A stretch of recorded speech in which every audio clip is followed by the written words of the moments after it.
I, 43 female, have a son, 18, who got his high school girlfriend, 18, pregnant. It was obviously an unplanned pregnancy, and it resulted in my son's girlfriend getting kicked out of her house by her mom. I never liked this girl, but I obviously couldn't let her live on the streets now that she was carrying my grandchild. So I allowed her to live in our house. Now both she and my son have quit college for the near future, and my son's now working a full-time job so he can provide for them in the future. The problem is that his girlfriend refuses to do anything, but absolutely anything all day. She just locks herself up in my son's room, eating snacks and watching videos on my son's computer. I need to drag her out just to help me with cooking and clean the room she's staying in, but she's always complaining about how I'm working her like a slave, even though she's already in constant pain because of her pregnancy. And then she'll come crying to my son about my treatment of her. Mind you, she doesn't have a high-risk pregnancy. I know that because me and my husband are fully paying for her medical controls, and I don't put her up to do tasks like cleaning the toilet or anything similar. However, she really crossed the line when, after I got dressed, she asked me where I was going, and when I told her that I was getting ready for church, her exact response was, "I didn't know there were churches that were allowing people looking like striptease dancers in." At that point, I absolutely had it with her, and I told her straight that I didn't care who she was. I wouldn't allow her to disrespect me while living in my home. And if she couldn't keep her attitude in check, then she can get the heck out of my home.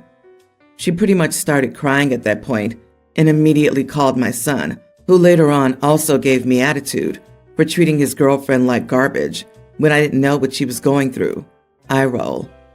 My husband also thinks that while she was definitely out of line with that, she was probably only acting out because of pregnancy hormones, and that I could have handled the situation better without straight up threatening to leave her homeless. Am I the idiot for telling my son's pregnant girlfriend she can get out of my house? Edit. She's been living with us for 3 months already, and since then, she's been catching even more of an attitude towards me. I can barely drag her out to cut some carrots or vacuum the room she's staying in. There's no way she can maintain a job with an attitude like that. Your son said you don't know what she's going through? Does this idiot realize where he came from? He's really not the sharpest tool in the shed. Not the idiot. She's an ungrateful, entitled brat. No hormones cause this rudeness and lack of consideration. You're paying for her everything. She's not being mistreated. Pregnancies do not cause unabling pain, and she could at least do the bed. Turn off the internet, please. Don't let her just sit in there on TikTok all day. Turn off the internet during the day, or just change the password. You need to start putting your foot down, or you're going to be stuck in this for the next decade. She needs a wake-up call, and so does your son. If you don't set the record straight, she'll try to pawn the baby off on you. You think she's lazy now? You will end up raising your grandbaby. Everyone's the idiot here. Not that the girlfriend was right about what she said. She wasn't at all. But reading the post, it reads like the reaction is more about punishing their son and girlfriend for having the baby than her behavior. At this point, the baby is on its way. Girlfriend and son need to grow up, absolutely. And she shouldn't have said what she did. But she is going through quite a bit, including being abandoned by her parents. And some genuine compassion would go a long way. OP seems very concerned with being disrespected, yet seems unkind toward her son's girlfriend. I disagree. Here's the reason why her mother kicked her out, OP. There's also a reason for a pregnancy at age 18. Mom was probably going to make her get a job. And hey, we can't have that. So she fixed that problem of working by getting pregnant. Once she has this baby, and it's time for her to get a job, guess what'll happen? There'll be a second, whoops, surprise pregnancy. Your son's girlfriend does not want to do anything, and she'll go to extremes to live her lazy lifestyle. Plus, when the baby gets here, guess who'll do most of the childcare? Good luck. I, 30 male, have a toddler boy. We like to go to the park or playground before I go to work. We went this morning, and there were a few other families there, and probably about 6 kids in total. One family has what looks to be a Labrador with them on a leash. I let my kid go play. He's running around, playing on the equipment, and playing in the sand. The mom with the dog is walking around the playground with the dog on the sand, following one of her kids. She's right in the middle of where the kids are playing. She's letting her dog near kids that aren't hers, including mine. So I ask her to keep her dog away from the other kids and tell her I don't want her dog around my son. She says he's friendly and wouldn't hurt a fly. I say maybe, but that's not a risk that I will take with my son. I've taught my son to stay away from dogs. I ask her again to keep the dog off the sand. And I also tell her she shouldn't have her dog at the playground in the first place. She gets super defensive with me, calls me an idiot, and says there's no sign saying no dogs. This is true, but this is a place for kids. I cut our visit to the playground short and we head home, but I'm angry. Am I the idiot for having this expectation? Yup, you are the idiot. That the dog was on leash. I'll just leave that there and let it set in for the other readers. Also, with there being no signs that prohibit dogs in the park, who died and made you Ranger Rick? All you had to do was leave. But my son, what about her kids? Yours are no more special than hers. Dude, it's a public park. I've taught my son to stay away from dogs, and he didn't listen. If that's a rule your family has, no problem. But you can't yell at other people for a rule only your family has. You can't dictate to someone else what to do with their dog in a public park, especially when it doesn't forbid dogs on a leash. If this riles you up more than you can handle, then go to a no-dogs park. Hard disagree. How exactly does a leash prevent the dog from attacking the kid if the dog's just around? Just because the dog is on a leash doesn't mean it should be allowed everywhere. While yes, it's a public park in which dogs should be allowed, that shouldn't include the play areas for kids, like the sandbox. It's weird how some people are justifying the dog being allowed in the sandbox. It's like letting a dog onto a basketball court where people are trying to play and asking, "Where's the sign?" Of course, technically there might be no sign, but there's also just not being an idiot of a human. You are not the idiot, and these other commenters sound so out of touch. A dog, leashed or not, should not be on the park's literal playground section, and she shouldn't have been walking them up to random kids. Neither toddler nor dog behavior can be perfectly predicted.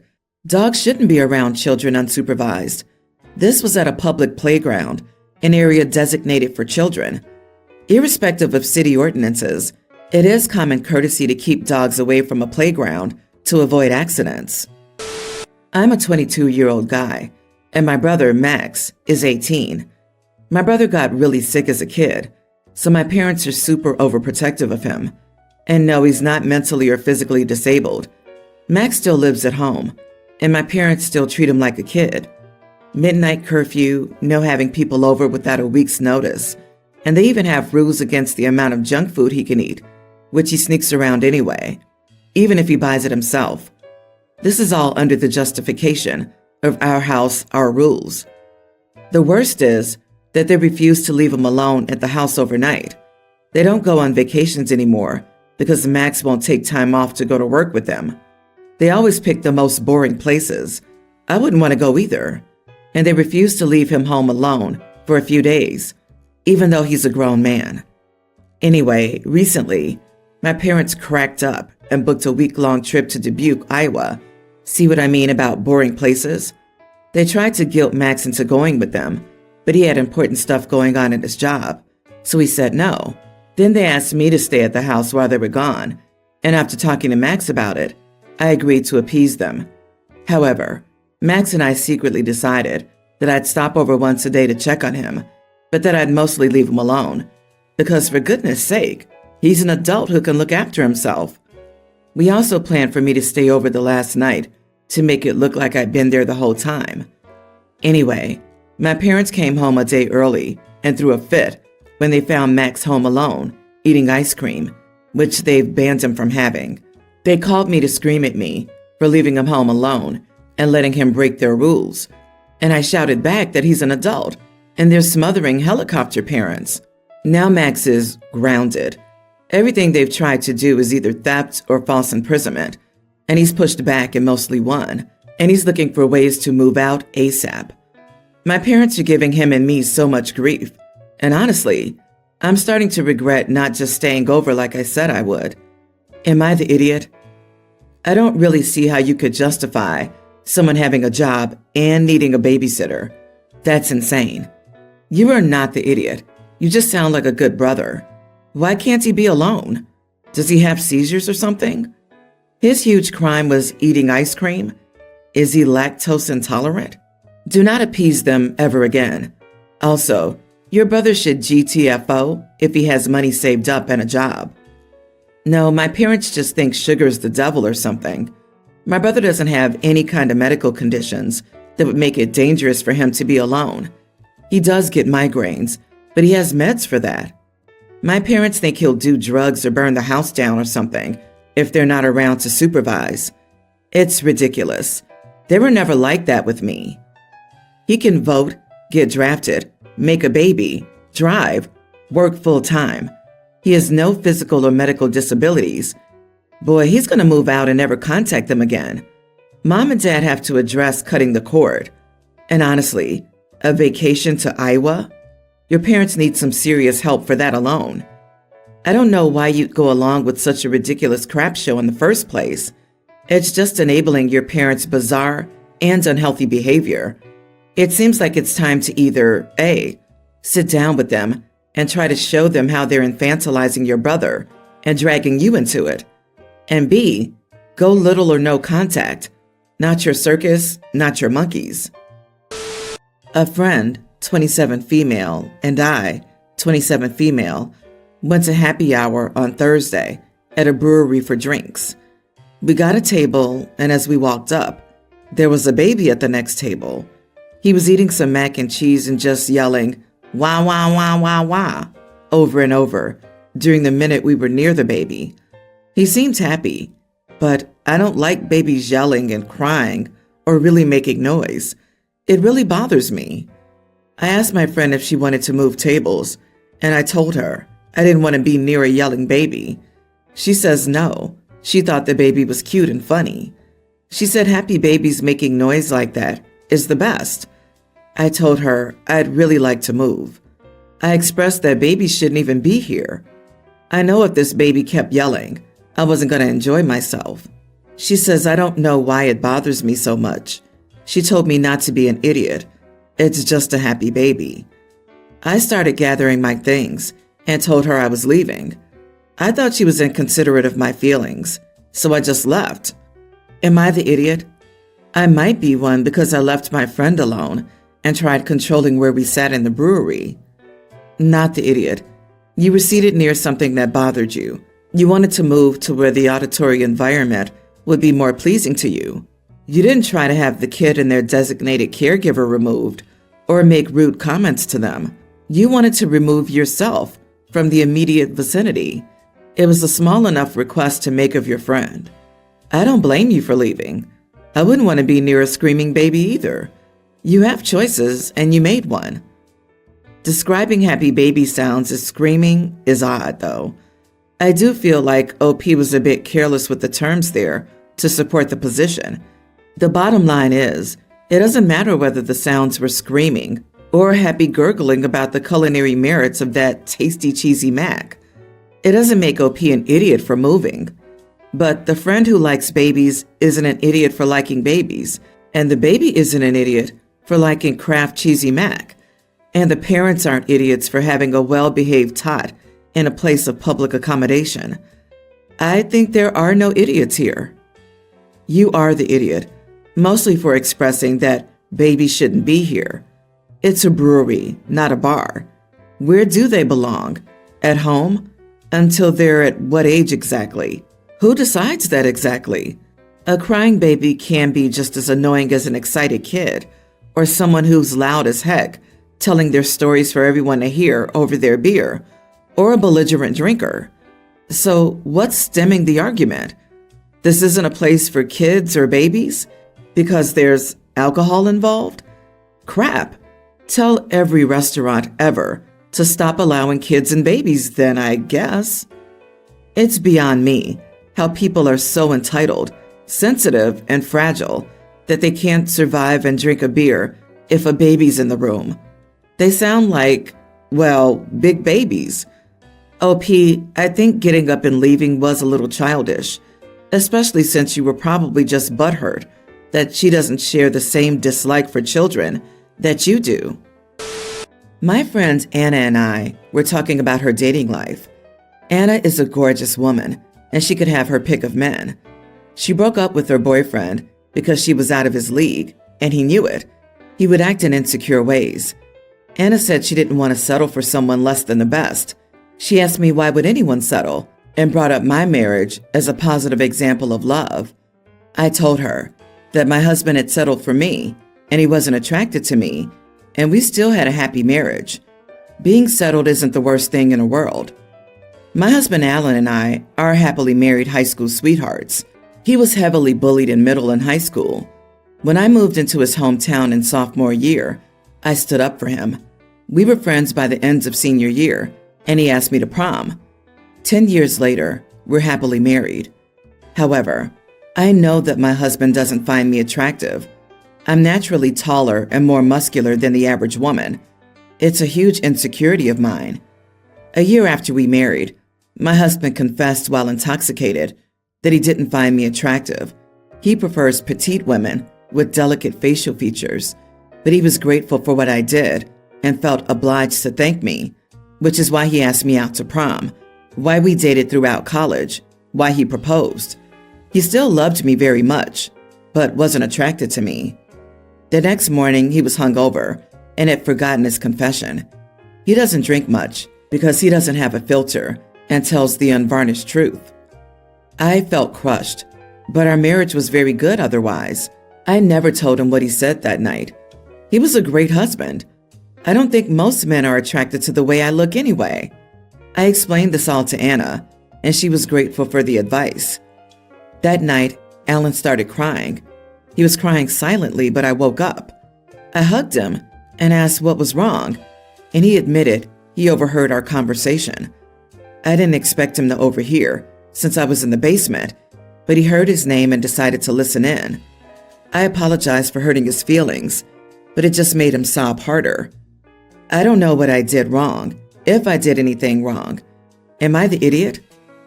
He was grateful for what I did and felt obliged to thank me, which is why he asked me out to prom, why we dated, why he proposed. Oof! You know, I could stand the idea of being in love with someone who didn't find me attractive. I completely understand that. But the way it's said, it sounds like a debt he's paying off. I was expecting the other shoe to drop and for him to say, but then I fell in love. But oof, I wish y'all the best. It sounds like he thinks you settled for a guy who doesn't find you attractive, like he broke both your hearts.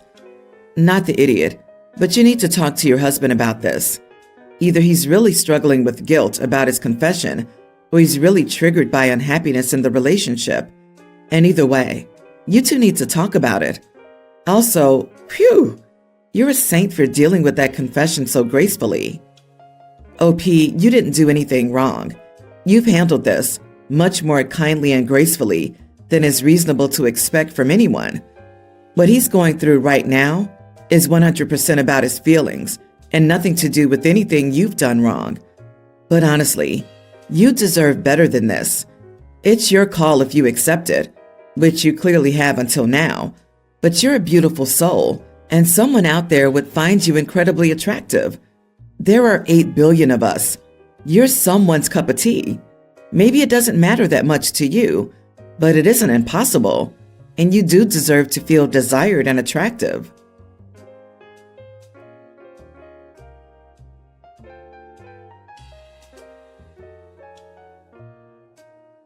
My husband and I have been together for 3 years.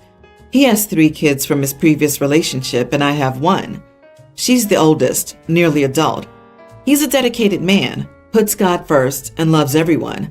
My husband always complains that my daughter doesn't spend time with her step-siblings, or him, but she has reasons for that: school, health issues, and work. She does her best to spend as much time with them as possible, but she, on the other hand, complains that her stepdad tells her to take on the role of a babysitter whenever she's with her step-siblings. My husband denied that and said that my daughter was making up excuses not to have to spend time with his kids. For this issue, I figured that a family trip is what the family needs to get together and spend more time around each other. My husband liked the idea, but said that his kids are now uncomfortable around my daughter because of her attitude, and suggested that we let her stay home and have the house all to herself since that's what she's always wanted. I told him we should all go. He kept complaining till I snapped and told him to stop. I booked and paid for the whole family. However, my daughter told me she couldn't find her passport. We turned the house upside down looking for it, but couldn't find it. My husband said that maybe it was a sign from God that we should let her stay home so the trip wouldn't become a disaster. I ignored his comment, but later while I was cleaning his office, I found the passport tucked away in the third drawer under a ton of papers. This floored me. I confronted him with it, and he swore he had no idea why or how the passport got there. I checked the upstairs camera and saw him enter my daughter's room. That was it for me. I screamed at him and then canceled the trip completely. He started arguing, saying that I overreacted and he didn't want his kids to be miserable on the trip, and that he was willing to apologize to my daughter if and when I reconsidered my decision regarding the cancellation of the trip, because my stepkids would be devastated. But I said it was final and that it was done. He became cold and distant and said that he wanted to take some time to do some fasting and get guidance from God about how he should deal with the disrespect and control that I had displayed lately. Am I the idiot for canceling it altogether? Not the idiot. He can't use your daughter as free childcare for his children, so he intentionally alienates her from his family. And yes, I said his family, because it's very apparent he doesn't consider your family his family. Your husband wants to control you, what you do and what you want. Your husband wants to control your daughter, what she should spend her time on, and force her to do things she can't do. When he cannot easily do that, he uses manipulation and lying in order to accomplish it. He turns it around on you when he's held responsible for his actions. When that doesn't work, he throws a temper tantrum. He didn't marry you because he wanted a wife and stepdaughter. He was looking for two females to boss around and do his bidding. In God's name, amen. A man of God? You need to stop calling him that. It's blatantly untrue, and you need to open your eyes to his actions versus his words. He's a lying, abusive, sneaky, manipulative idiot trying to push out your daughter for himself and his kids. Your stepkids should be blaming him for his disgusting actions, trying to ostracize their stepsister. Without the camera, he might have succeeded. Do you want to be with someone that you can't trust? This man is using religion to walk all over you, and especially your daughter. He's attempting to exclude her because she asserted herself and refused to take on her womanly duty of providing free childcare so that he doesn't have to parent his own kids. OP, please save that video footage and get all the proof you can. And if your home cameras happen to capture him lying about it, save that too. If this goes to divorce court, you'll need all the proof you can get. You are the idiot, but only because you let this man treat you and your daughter poorly. Book a trip for just you and your daughter. My husband, 28, and I, 27 female, have been together for 5 years. We met online through a video game and then dated long distance for 3 years until I moved to live with him. I'm disabled and use a wheelchair, while my husband is completely non-disabled. He has known this since the first time we spoke, and it has never been a problem in our relationship. I currently don't work as I'm still finishing my master's, and we're both aware that in the future, I still might not be able to work full-time, or even at all due to my health issues. I do what I can when it comes to household chores, but obviously, I can't do all of it. We're very happy with this arrangement. Nancy, 25 female, is a neighbor. She was my first friend here and really helped me to feel more at home in a foreign country. We sometimes talk about how amazing my husband is as a partner, and she knows the details of my medical diagnosis. But there have never been any red flags regarding her talking about my disability. Since I've known her, she's been in a string of bad relationships, which I always comforted her through because I know dating nowadays can be emotionally taxing. 2 days ago, my husband and I were late for an outing with Nancy and mutual friends, and someone made a joke about us having intimacy being the reason we're late, as it's uncharacteristic for us to be on time. Everyone laughed, and then Nancy said that couldn't be true because how would we even have intimacy, considering I'm disabled? There was an awkward silence before my husband said that the details of our intimate life were none of her business. She looked embarrassed, so we all moved on. Nancy drank a lot throughout the night and ended up cornering me in the bathroom and badgering me about details on how I have intimacy. I was uncomfortable and told her so, and then she huffed and said it's ridiculous how someone like me ever managed to get with someone like my husband, who's handsome and treats me like a queen, while she, who is normal, can't find a man who wants to commit. She also suggested I couldn't fulfill my husband's needs and that he must feel trapped and unsatisfied in our relationship. This made me angry, so I told her it's not my fault she's still single and that maybe her horrible personality pushes men away and that no amount of being normal can fix that. My husband and I went home after that and haven't spoken to her since. She's since shared the story with all of our mutual friends. While my husband and the majority of our friends are on my side, 2 women in our group say it wasn't very feminist of me to attach a woman's value to keeping a man, and that I knew it was a sore spot for Nancy. Am I the idiot for telling her what I did? Not the idiot, and she probably needed that vibe check badly. What she said, even before being drunk, was unjustifiable. Also, the other 2 friends that disagree with you sound like the parodies of feminists that misogynists come up with. Ridiculous and unhinged. Attaching a woman's value to her relationship. Sorry, but isn't that what she did when questioning your abilities to satisfy your partner? Disgusting.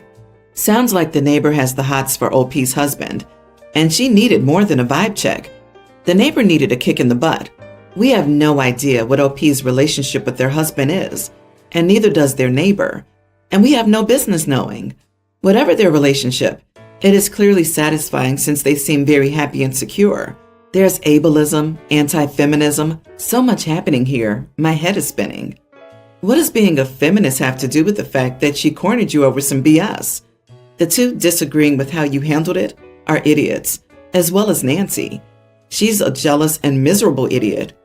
I'm sorry your friend turned out to be such an ableist, intrusive moron. You don't need someone like that in your life. Instead, focus on the good friends and your amazing partner. When I, male 40, was 30, and my girlfriend Magdalene was 24, she was hit by a car and passed away. She had moved across the country to be with me after she finished university. It's been 10 years and my head is still not okay. She was hospitalized for a long time, long enough for her parents to come and forbid me from going to the hospital to be with her. When she passed, they took her back to their country and told me not to come to the funeral. They said that they would have me removed. I respected their wishes. I had to find out where her grave was from one of her old roommates. I only went to see it once because her mom was there with her little brother when I went. She lost it on me. It was my fault that she was in a city far from her family, and it wouldn't have happened if I hadn't dragged her to California. Her little brother told me he hated me, as only a young child could. So I left, and I never went back. I was broken for a long time. I eventually met my wife, and we've been married for almost a year now. I was working for a company when Magdalene died. I was the beneficiary of her life insurance. I was having trouble concentrating, so I took a leave of absence. After a couple of months of grieving, I resigned from my job and used the insurance money to fund my own little startup. I'm not Oprah rich, but I do okay. Magdalene's little brother was recently accepted to an Ivy League school. I know this because he and his parents all reached out to see if I would give them the insurance money to help with his tuition. These are people who I thought would be in my life forever, and they abandoned me at the lowest point in my life. I had friends, but I had no other family. They didn't just abandon me, they made it worse. Now they need my help. They say that if I don't give them the money, they will have to take out a mortgage on their house to pay for his education. They said I was in the wrong to keep the money, and that it should have gone to them initially. I loved these people once, but they destroyed me. The money they want is negligible to me. I could give it to them without in any way compromising my lifestyle. I want to brag about how little it will affect me, but I feel petty. It's just not much to me, but it's life-changing to them. My wife says it's my choice. I want to punish them for how they treated me, but I know Magdalene would want me to help her family. Am I the idiot if I don't give them the money? Not the idiot. Magdalene would have also wanted you at the hospital and funeral. She would have also wanted her family to support you as well as you support them. But that didn't happen. They were extremely cruel to you. What happened to her was not your fault at all. If they have to take out a second mortgage, that's their problem. Another case of they reap what they sow. It's been 10 years and they're just now asking? They could have been saving for 10 years and left you alone. If they cared about you, as opposed to the money, they wouldn't have barred you from the funeral and cut you off completely until you had something they wanted. There's a reason that you, rather than her family, were the beneficiary of her life insurance. She loved you and wanted you to have it. I, female 22, am currently staying with my eldest sister, Natalie 32, and her boyfriend, Micah 36, as I finish my semester in college. Natalie has a safe of all her valuable jewelry and other antiques that she keeps in a safe. Since some of her stuff is from our grandmother, she let me have the password to access the safe anytime I want it, but under the condition that I tell her first and not give the password to anybody else. She went away on a trip with her girlfriends 2 days ago and won't be back till Wednesday. So this morning as I was cleaning up, Micah started asking me questions about the safe. I tried to give him one-word answers, and he sensed that I was being secretive. But really, I was just being straightforward. He then asked me to give him the password to the safe. I was taken aback. I asked why, and he said that he's always been curious about what's in there and wanted to get a quick peek. I said I didn't have it, but he told me to quit lying because he heard Natalie say that I could open the safe anytime I wanted. I told him that still, it's not my property, and I can't share the password with him. He said it really wasn't a big deal, but I politely told him no. He got upset and reminded me who he was to Natalie and how I was just a guest in their house. I said that being a guest is entirely irrelevant in this case, but he chuckled and said that I was being ridiculous. I suggested he wait for Natalie to come home, but he got more upset and said that she's already refused to let him take a look. I shrugged and said that it wasn't my problem. We got into an argument, and I tried calling Natalie, but her phone's been off for hours. He yelled at me, saying I was disrespecting his own home, and rushed out.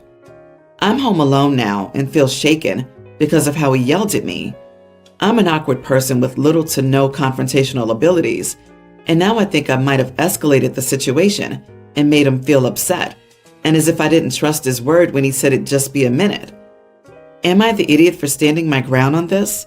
Should I just let him have it if he gets back and asks for it? Not the idiot, and tell your sister immediately. Him trying to do it behind your back, the pressure he put on you, and that he scared you. It's all incredibly inappropriate for a 36-year-old man to try and bully his partner's younger sister while alone in the house. Never mind accessing a safe full of valuables his partner does not trust him with. Right, the sister must have refused him access for a reason. It's highly inappropriate for him to pressure OP for a password that he's already been denied by his girlfriend. There's probably a history here that OP isn't aware of.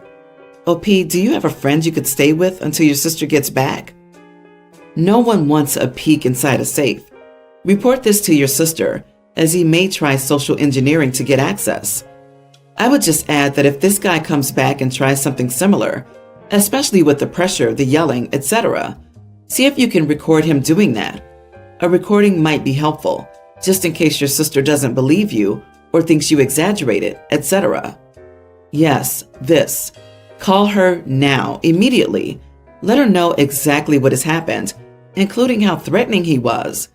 She needs to know what her boyfriend was trying to do behind her back. Good on you for not caving in the face of immense pressure, but please inform your sister. I, female 29, have a phobia of horses.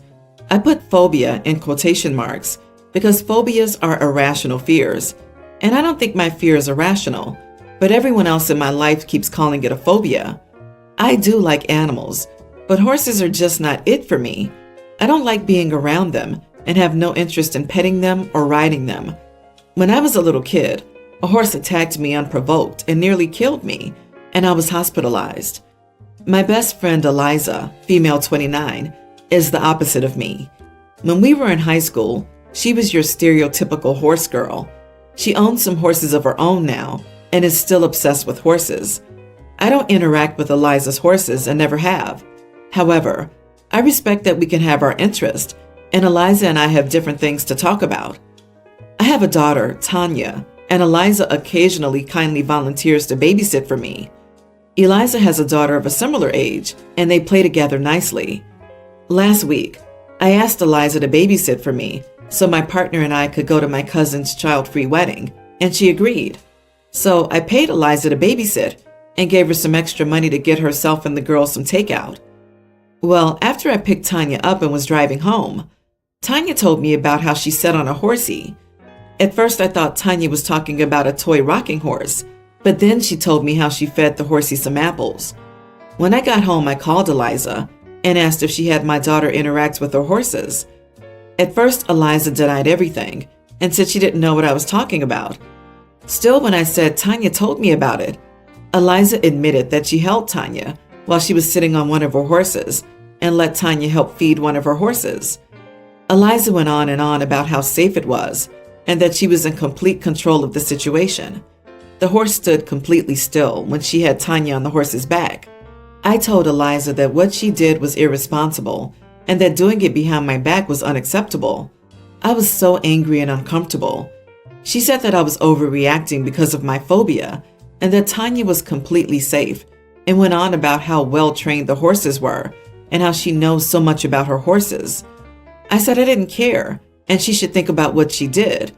My family thinks I overreacted, that I should apologize to Eliza, and that I'm projecting my phobia onto my daughter.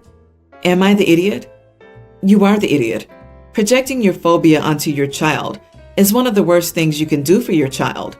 Working on your mental health to get to that point needs to be a priority. Banning your daughter from horses isn't helping anyone. Her learning how to be around them safely is beneficial. Agree. You are the idiot. Yes, a horse can kill a person. So can a dog. So can a lot of animals. Holding a child while they sit on a horse and letting them feed or pet a horse with supervision, especially the supervision of a lifelong horse expert that owns and knows the horse, your daughter should be able to have experiences regardless of your irrational fears. Not the idiot. She took your child to an activity without discussing it with you first. That's the main issue here. In addition to that, she lied about it. There's a level of trust that was broken here, and it's being blamed on OP's phobia. She lied to you about what she did with your child. She broke your trust and didn't see the issue with her actions. Try to think about what's best for your daughter. Not that she has to love horses and be around them all the time, but that she'd be okay to be around a horse or take an occasional pony ride. I'm so sorry for what happened to you, but please don't pass that fear on to your kiddo.